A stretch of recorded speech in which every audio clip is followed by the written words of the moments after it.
Bien, vamos a resolver los problemas de la guía de ejercicio de probabilidades. El primer problema dice, en una pequeña ciudad se dispone de un carro de bomberos y de una ambulancia para las emergencias. La probabilidad de que el carro de bomberos esté disponible cuando se necesita es de 0,98. Por lo tanto, hay un 0,02% de que no esté disponible, ya sea que porque está mal o porque hay otro accidente. Y la probabilidad de que la ambulancia esté disponible cuando se la requiere es de 0,92. En el evento de un herido en un incendio, calcule cuál es la probabilidad de que tanto la ambulancia como el carro de bomberos estén disponibles, suponiendo que operan de forma independiente. El primer supuesto entonces que vamos a hacer acá es que ambos operan de manera independiente. Ya por lo tanto podemos usar las reglas o axiomas de las probabilidades que aprendimos hace un rato. Vamos entonces a resolver esto. Este es el problema 1. Vamos a enunciar el problema. Vamos a denotar con B. B sería el evento en el cual el carro de bomberos está disponible. Y vamos a decir que A será el evento en el cual la ambulancia está disponible. Por enunciado nos indican que la probabilidad de B es igual a 0,98 y la probabilidad de A, que la ambulancia esté disponible, es de 0,92. Luego, utilizando el axioma de la intersección de eventos o de que ocurran dos eventos al mismo tiempo, es decir, tanto que el carro de bomberos esté disponible y la ambulancia esté disponible, eso significa o se traduce en lo siguiente. Recuerden que que dos eventos ocurran al mismo tiempo con un y, nosotros lo traducimos en una intersección. Por lo tanto, la pregunta es, que es llamemos a C, evento en el cual tanto la ambulancia como el carro bomba estén disponibles, ¿ya? Es decir, al evento en que ambos estén disponibles lo vamos a llamar C. Bien, usando entonces la teoría de los eventos independientes, la probabilidad de C sería la probabilidad tanto de A y B. ¿Ya? Probabilidad de A, intersección B. ¿Ya? Recuerden que cuando decimos que dos cosas tienen que ocurrir en conjunto es y se traduce en una intersección. Y cuando los eventos son independientes,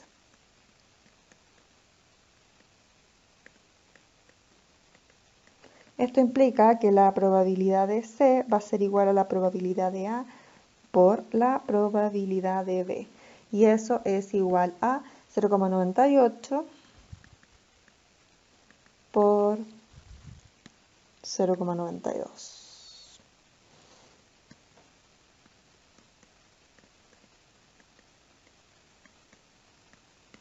Que es igual finalmente a 0,9016. Por lo tanto,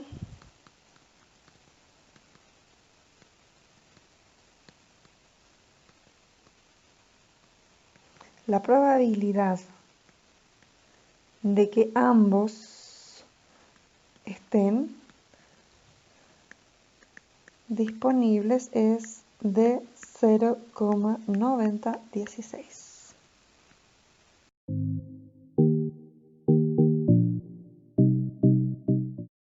Bien, vamos por el segundo problema. El segundo ejercicio dice lo siguiente. El concepto de probabilidad condicional tiene innumerables aplicaciones industriales. Considera un proceso industrial en la industria del papel en la que se producen resmas de hojas. Las resmas pueden resultar con defectos en dos de sus características, en la longitud y en la textura. En el segundo caso, es decir, en la textura, la identificación es muy complicada. Cuesta saber cuándo hay un problema de textura, no así de longitud. A partir de la información histórica del proceso se sabe que 10% de las resmas no pasan la prueba de la longitud, por lo tanto no cumplen con los estándares de largo. Y un 5% no pasa la prueba de la textura, ¿ya? Y que solamente el 0,8% no pasa ninguna de las dos pruebas, o sea, las dos en conjunto. Si en el proceso se elige una resma al azar y una medición rápida identifica que no pasó la prueba de la longitud, ¿cuál es la probabilidad de que la textura esté defectuosa? Fíjense que acá nos dicen que la prueba de la textura es más complicada, ¿ya? Pero que la de la longitud es fácil. Por eso es que nos están preguntando, nos dicen sacamos una cualquiera al azar y efectivamente no cumple con el largo. ¿Qué tan probable será que tampoco cumpla con la textura, siendo que no tengo espacio, tiempo o no sé, dinero para hacer la prueba porque es más larga? ¿Cómo puedo calcular rápidamente cuál es esa probabilidad? Y en ese caso nos sirve muchísimo la teoría de la probabilidad condicional y eso es lo que vamos a resolver. Por tanto, vamos ahora a resolver entonces el problema 2. Llamemos al evento L, evento en el cual la resma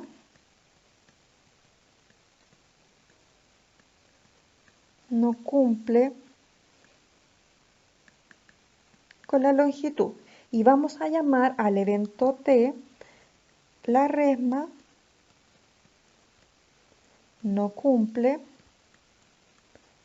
con la textura. ¿Ok?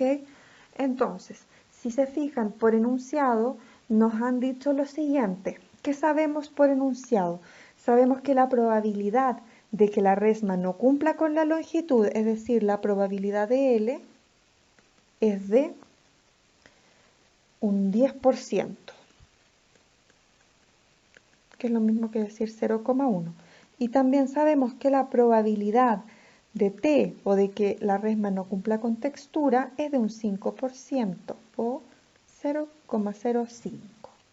Por otra parte, también sabemos de que la probabilidad de que la resma no cumpla con ninguno de estos dos, es decir, L y T, es igual a 0,8%, que es igual a 0,008, ¿ya? Y luego nos preguntan, dado que sabemos que la longitud era defectuosa, ¿cuál es la probabilidad de que también la textura haya fallado? Fíjense que esa pregunta se traduce de la siguiente manera. Nos preguntan, la probabilidad de que la textura falla, dado que ya sabemos que la longitud falló. Y esa es probabilidad condicional. Y de acuerdo a lo que vimos en clases, la probabilidad condicional, es decir, la probabilidad de que ocurra un evento T, dado que sabemos o tenemos información de que ocurrió L, se calcula como la probabilidad de T intersección L dividido en la probabilidad de L. Y esos datos ya los tenemos acá al lado enunciados. Sabemos que la probabilidad de T intersección L es de 0,008 y la probabilidad de L es 0,1. Por lo tanto, la probabilidad de este evento es de 0,08. Y decimos entonces la probabilidad de que la resma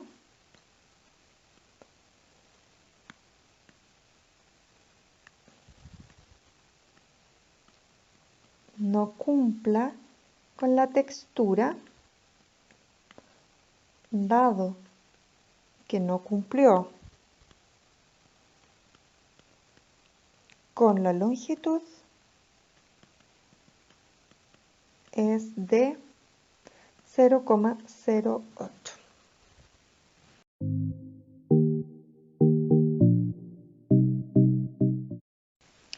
Bien, el tercer problema nos preguntan lo siguiente. Se sacan 3 cartas seguidas sin reemplazo de una baraja ordinaria. Una baraja ordinaria tiene 52 naipes.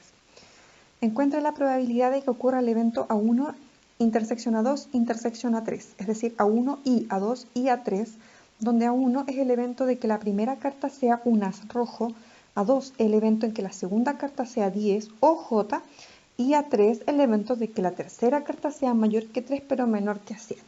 Y nos pide que entonces ocurran esas 3 cosas en paralelo.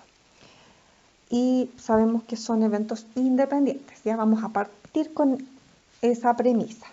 Problema 3. Son eventos independientes, ¿ya? Sin embargo, son independientes, pero como no hay reemplazo, como cada vez que sacamos una carta hay menos cartas disponibles en el mazo, vamos a tener que tomar eso en consideración, ¿ok? Vamos entonces a definir nuestros eventos. Definiremos que A1 es el que saquemos una carta que sea un as rojo. Primera carta es un as rojo, ¿ok? Nuestro evento A2 va a ser que la segunda carta es un 10 o una J. Fíjense que tiene que ser así. El A2 es que la segunda carta sea o un 10 o una J, ¿ya? ¿Qué quiere decir eso? Quiere decir que como la segunda carta tiene que ser eso, entonces depende este evento, depende de qué haya ocurrido en el evento A1, ¿ya? Porque es después de que ya ocurrió A1. No es lo mismo que decir que el primer caso, es decir, cuando están las 52 cartas, me salga ya sea un 10 o una J. Esto es cuando ya se sacó una primera carta, entonces en vez de 52 quedan 51. ¿Cuál es la probabilidad de que ocurra esto? Y tenemos además un evento A3, que es que la tercera carta sea mayor que 3 y menor que 7. Es mayor que 3 y menor a 7. ¿Ok? Por lo tanto, ¿cuáles son las probabilidades asociadas a esto? Vamos a ver. La probabilidad de A1 es la probabilidad de que saquemos un as rojo. ¿Cuántos ases rojos hay en un mazo? Hay 2, por lo tanto es 2 de 52. ¿Ya? Luego, si es que ya sacamos una carta, solamente nos van quedando 51 en el mazo, ¿ok? Entonces aquí entre paréntesis voy a poner, nos quedan 51 cartas.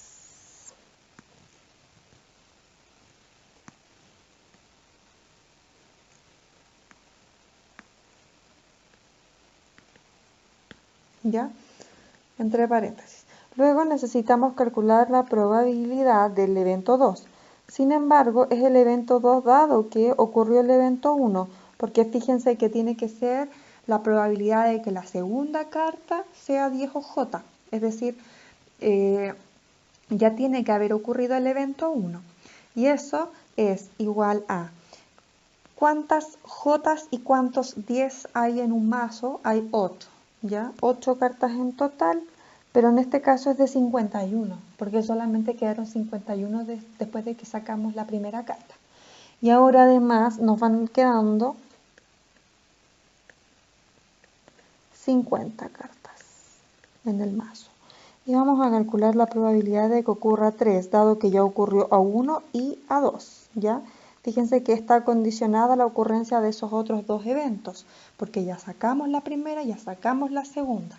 La probabilidad de que entonces nos salga una carta que sea mayor que 3 y menor que 4, estaríamos hablando de que tendría que ser o 4 o 5 o 6. Y tenemos además 4 distintos tipos de cartas. Hay mazo, hay trébol, sota y no me acuerdo cuál es la otra. Pero son 4 distintas categorías de cartas y además tiene que estar entre 3 y 7.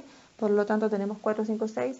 3 por 4 son 12. Tenemos 12 opciones de cartas que nos sirven y el total que nos van quedando son 50. Entonces la probabilidad de A3, dado que ocurrió A1 y A2, es 12 de 50.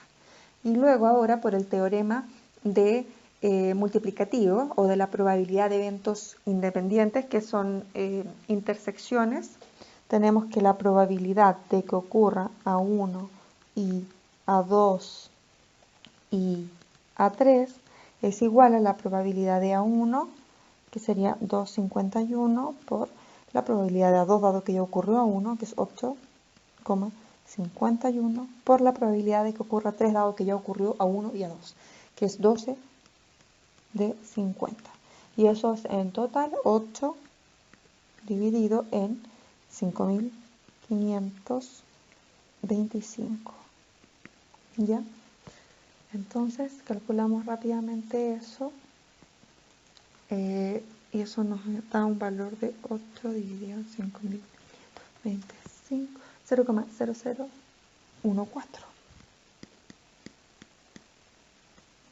Esa es la probabilidad de que saquemos ese tipo de cartas en ese orden. Es bastante baja.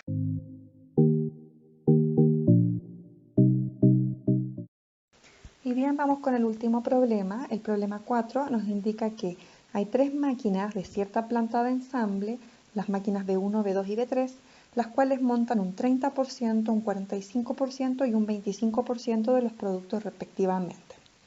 Fíjense que 30 más 45 más 25 suman 100%. Por lo tanto, el que un producto sea ensamblado en B1, B2 o B3 es una partición perfecta, ¿ya? Es decir, esas 3 máquinas forman el 100% de los casos y la probabilidad de que algo haya sido ensamblado en cualquiera de esas 3 máquinas es 1, porque suman 1 los 3 casos.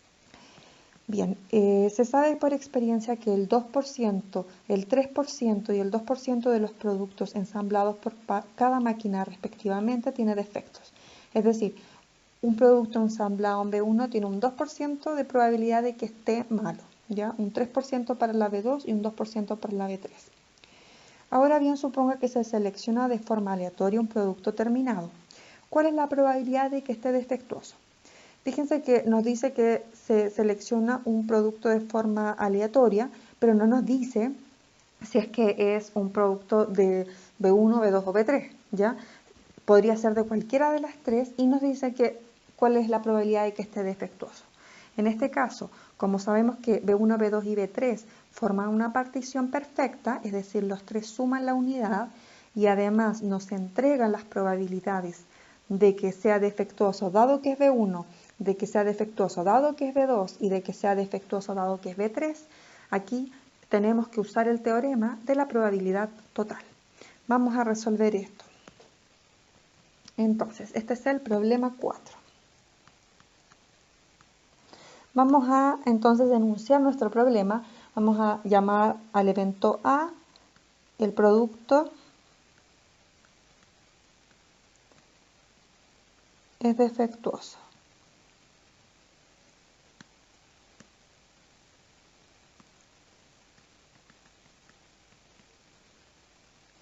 ¿Ya? La probabilidad de que el producto sea defectuoso o a ese evento lo vamos a llamar A. Vamos a llamar B1 que el producto fue ensamblado en B1. B2, producto fue ensamblado en B2 y B3, que el producto fue ensamblado en B3. ¿Ya? Esos son todos nuestros eventos. Sabemos que por probabilidad total, la probabilidad del evento A, ya que es un evento que se reparte entre una partición perfecta, donde la partición perfecta está formada por las tres máquinas generan el total de todos los productos ensamblados, pero la probabilidad de A sería una probabilidad chica o un evento chico que se intersecta con esta partición perfecta. ¿Recuerdan cuando vimos probabilidad total que había un diagrama de Venn? Y en ese diagrama de Venn, que era una cosa de este estilo, vimos que había, por ejemplo, un evento B1, un evento B2, un evento B3, llamémoslo B1, B2, B3, y luego teníamos un evento A que intersectaba con todos ellos.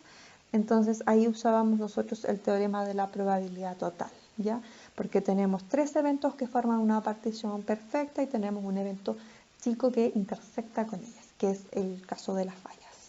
La probabilidad de A, entonces, por probabilidad total sería la probabilidad de B1 por la probabilidad de A, dado que es de B1, más la probabilidad de B2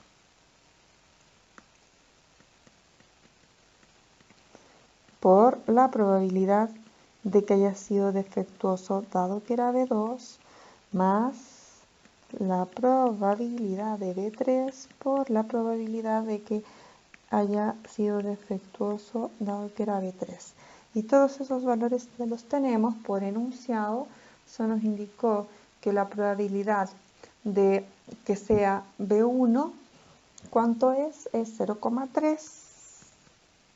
Y la probabilidad de que sea defectuoso dado que es B1 es 0,02 más la probabilidad de que sea B2 es 0,45 porque un 45% de los productos se ensamblan en B2 y la probabilidad de que sea defectuoso dado que se ensambló en B2 es 0,03 más la probabilidad de que haya sido ensamblado en B3 es de 0,25 porque se nos dijo en el enunciado que el 25% de las máquinas de los productos se ensamblaban en B3. Entonces esto es 0,25 por la probabilidad de que sea defectuoso dado que fue ensamblado en B3 es de 0,02. Y eso resulta en un total de 0,0245.